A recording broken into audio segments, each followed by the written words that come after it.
So here is a great amenity that you could take advantage of in this apartment building. You've got floor to ceiling windows. And what a great conference and office space this is. A table, a totally boardroom table for, it seats at least 8, and with more chairs it could seat even more. Also, there's even a small lounge area. I think one of the biggest features though is the floor to ceiling windows. It's very comfortable. And there are small office spaces. I'm going to show you one right here.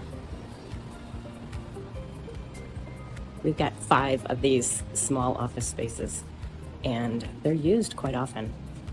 It's a great amenity. Now I'm going to show you the conference room. It's all closed off. It's private. Full glass, of course. It's got a TV screen.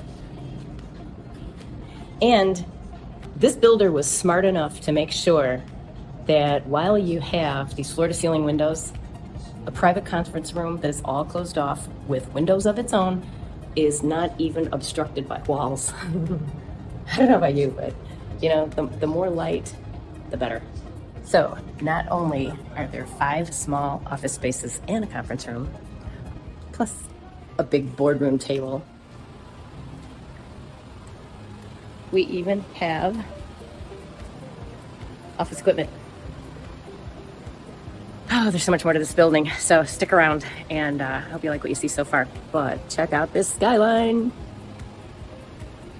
There just aren't any clients that wouldn't be impressed with this. Plus, to be able to have a meeting with many people, and there's a lot of great party areas here too, so you could easily host, entertain, and it is a great location in Chicago. So another thing about a full amenity building, if that's what you're looking for, this is an apartment building. And it's in a really great, convenient location in Chicago. It has a garage for indoor parking and floor to ceiling windows everywhere. Right now I'm in one of the party rooms. Great for entertaining, great for overflow. There's even a guest room in this building. I love it. You can easily reserve that 1-bedroom unit, and I'm not sure what the fee is, but it's just a really great amenity and convenience. And this is what this building is, full amenity. So if that's the kind of thing you're looking for, it's the kind of thing that you like, it's the kind of thing that you deserve, you want luxury, this is it. There's 2 floors of amenities, and also a pool. There's a driving range, and one of my favorite features, a pool table. Needless to say, I have been working on my game a bit.